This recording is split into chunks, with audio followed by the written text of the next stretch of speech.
Hello, I'm Robbie, and we're here with part 2 of Commitment.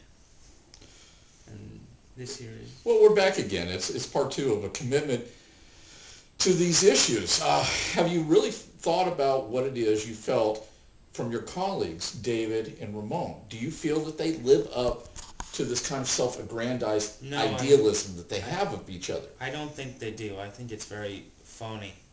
Okay, in what way? I will...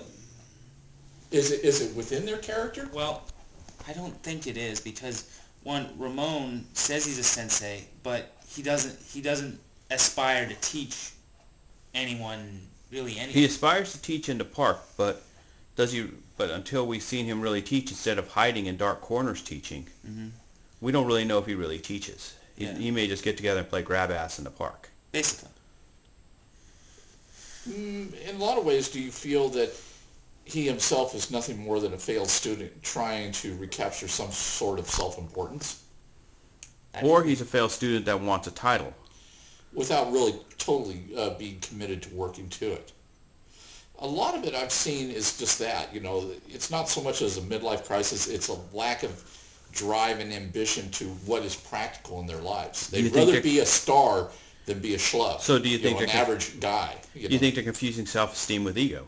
Well, definitely, because most people in that case have super egos. Their egos out-crush everything around them. It's just simply, I don't care what that is about. As long as it's not pertaining to me, I could care less. So do you see this in Brandon then, as our example? I'm seeing a lot of that in the indifference. When Brandon tends to slide into this comfort zone of his, where he basically zones out everything and basically goes on his electronic crack, it just simply, he controls the situation in his mind.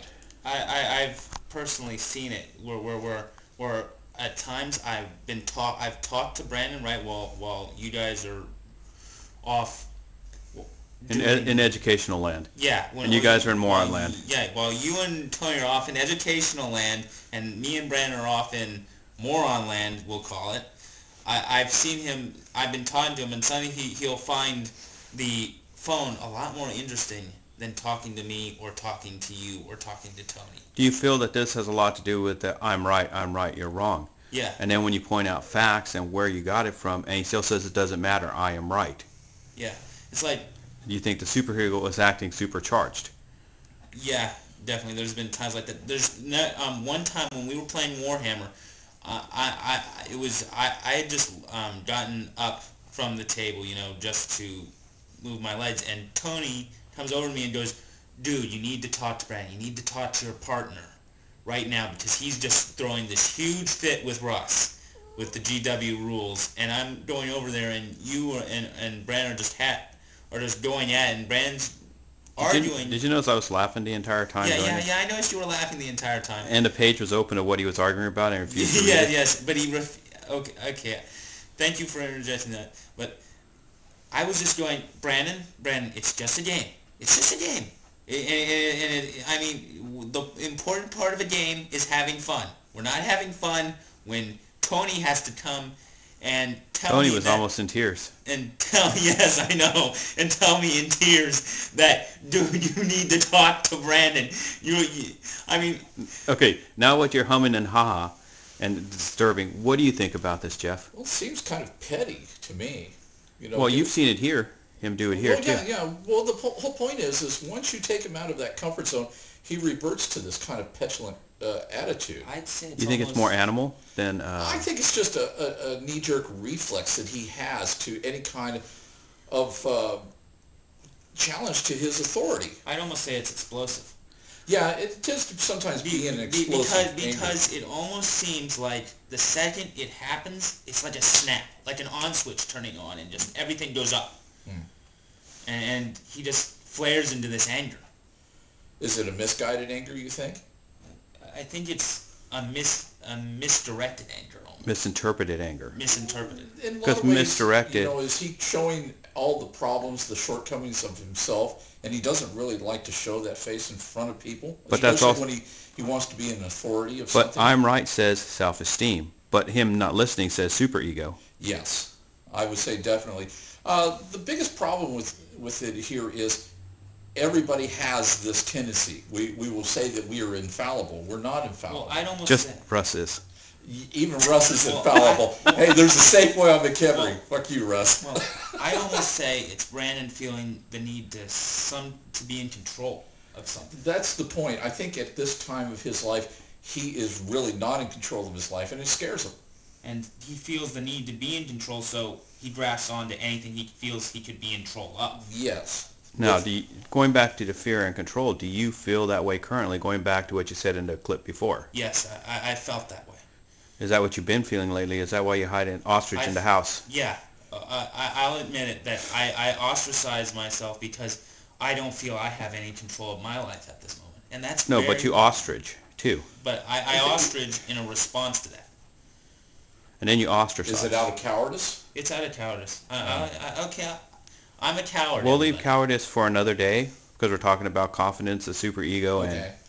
Well, that's another thing. It always pulls at us. You know, the fear of our fears will overwhelm us. You know, we are like that. You know, when we're just put up in this kind of ever-changing world, especially at this point in your lives where you're taking on, or will be taking on, more and more challenges in the quote real world, and especially for Brandon, because he is just on that cusp. But the correct term is, you and Robbie have the luxury of not having as many challenges as Brandon due to size and... Well, that's one physical aspect But of the it. physical aspect has a lot. The emotional and mental aspect of it, I think, in a lot of ways, everybody has to accept But that do you challenge. think But he's Russ is right in the sense that Brandon has other issues that compile that make it... Name a few others that you feel that he's deficient in. Well... Dealing with Robbie. Okay. Well, I think he does that out of pleasure, too, because in a sense, But even when you ever notice he's miffed at you, he's still bemused by you. No, let's put it this way. With the Robbie thing, it's more like ripping the wings off a fly and then dangling it in front of everyone else because he knows those wings will regenerate. True. Okay. Do you feel that way at times? Yeah, I feel that way. That you're the bug on the windshield of life? Sometimes, definitely, yeah. Okay. Well, I had a different analogy, but we'll go with yours. Okay. Well, it's another fun thing that we see in our life. It's when really we ask ourselves, are we meeting our lives in the way that we want to? Well, in other words, we're not going to be this... The correct term is it the way we want to, the way society expects us to, or the way our family expects us to? We got to decide which one it is. all forces play into that at this particular point. No. Well, how people perceive you is part of a day-to-day living. No. The problem is that you're not seeing is sometimes you have to choose which of those paths you want to follow. True. There's differences in those paths. Each one of those three that Russ just mentioned is a different path into and of itself. Mm-hmm. They are not the same at all. Yeah, but do they interconnect? Someone's about to stand up and say, I'm right, I'm always right, just by the voice tone. Oh, some adversity here now. Now you're accepting the challenge instead of hitting the door. Says, I got to go home and feed Jack. Well... Oh, come on. Okay, Let's face it. I deserve that. Okay, I deserve that. So you can take a certain amount of hit and drumming down, but your ego stays intact because of that. Because in a sense, you'll admit that to yourself. Because and say, hey, fine, I'm cool with this. Let's put it this way: the reason his ego can accept intact is because at the moment when he should be hitting adversity, he hits the door and feeds Jack instead of standing his ground and drawing his line in the sand, good or bad. Win or lose, he draws his line in the sand just to learn from it. Yeah, but in a sense, when you're here, you're here. We have this kind of problem with someone like Brandon, where he's here, he's not here, not emotionally or committed He's mentally. not mentally here. He's Right. here physically, in physical form. He's kind of but distracted his by mind it. is off in Outer space. He's doing electronic crack, is what he's doing. Yeah. You know. And So so, I'd say it's off in outer space. well, in the same He's way, in the ether, is what it would be, Right. correct Ether. term. Okay. Yeah, Because the he internet is, is the closest we have to magical's form of ether. Yeah. That's true. Or Because- it's kind of like the memory bar from Ray Bradbury. Explain to us. Well, it's basically what the internet is. It's basically what people will do to escape reality. In his novel was to hold this bar, and basically it was like an endorphin. You know, people couldn't let go of it, and they would actually die in that position. It's kind of like electronic cocaine. Do you feel that that's an obsolete example compared to the major, as I'm in just Ghost saying in the Shell? this respect, there's too many things that pull away our attention. I'm just saying, more like the Major and the Ghost in the Shell series, where they would jack into the internet, Yeah, when you and they die, actually and become a part of it. There's that ghost, where you lose that part of your ego borderline, and you never come back. On that note, no offense to you, Jeff, but your memory bar thing does feel, in my opinion, outdated.